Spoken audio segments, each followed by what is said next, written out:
بسم اللہ الرحمن الرحیم۔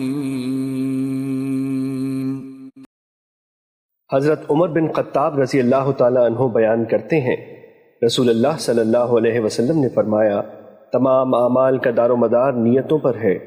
ہر شخص کو وہی کچھ ملے گا جو اس نے نیت کی، پس جس شخص کی ہجرت اللہ اور اس کے رسول کی خاطر ہوئی تو اس کی ہجرت اللہ اور اس کے رسول صلی اللہ علیہ وسلم کی خاطر، اور جس کی ہجرت حصول دنیا یا کسی عورت سے شادی کرنے کی خاطر ہوئی تو اس کی ہجرت اس کی خاطر ہے جس کی خاطر اس نے ہجرت کی۔ مشکات المصابیح حدیث نمبر 1۔ حضرت عمر بن خطاب رضی اللہ تعالی عنہ بیان کرتے ہیں، ہم ایک روز رسول اللہ صلی اللہ علیہ وسلم کی خدمت میں حاضر تھے کہ اس اثنا میں ایک آدمی ہمارے پاس آیا جس کے کپڑے بہت ہی سفید اور بال انتہائی سیاہ تھے۔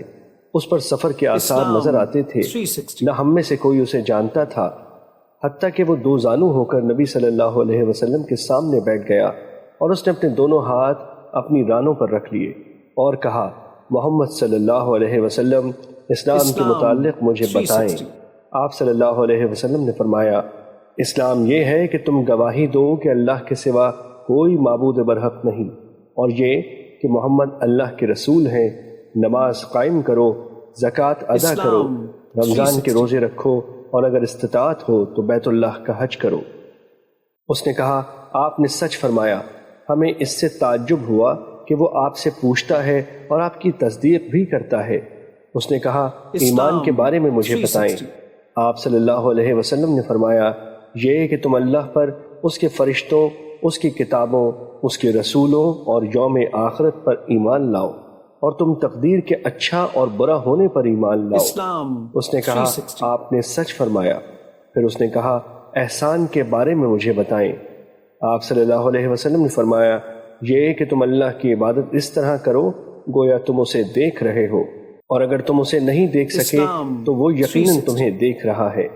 اس نے کہا، قیامت کے بارے میں مجھے بتائیں۔ آپ صلی اللہ علیہ وسلم نے فرمایا، مسئول اس کے متعلق سائل سے زیادہ نہیں جانتا۔ اس نے کہا، اس کی نشانیوں کے بارے میں مجھے بتا دیں۔ آپ صلی اللہ علیہ وسلم نے فرمایا، یہ کہ لونڈی اپنی مالکہ کو جنم دے گی، اور یہ کہ تم ننگے پاؤں، ننگے بدن، تنگ دست بکریوں کے چرواہوں کو بلند و بالا عمارتوں کی تعمیر اور ان پر فخر کرتے ہوئے دیکھو گے۔ حضرت عمر رضی اللہ تعالی عنہ نے فرمایا، پھر وہ شخص چلا گیا، میں کچھ دیر ٹھہرا، پھر آپ صلی اللہ علیہ وسلم نے مجھ سے پوچھا، عمر کیا تم جانتے ہو سائل کون تھا؟ میں نے عرض کیا، اللہ اور اس کے رسول بہتر جانتے ہیں۔ آپ صلی اللہ علیہ وسلم نے فرمایا، وہ جبرائیل تھے، وہ تمہیں تمہارا دین سکھانے کے لیے تمہارے پاس تشریف لائے تھے۔ مشکات المصابیح حدیث نمبر 2۔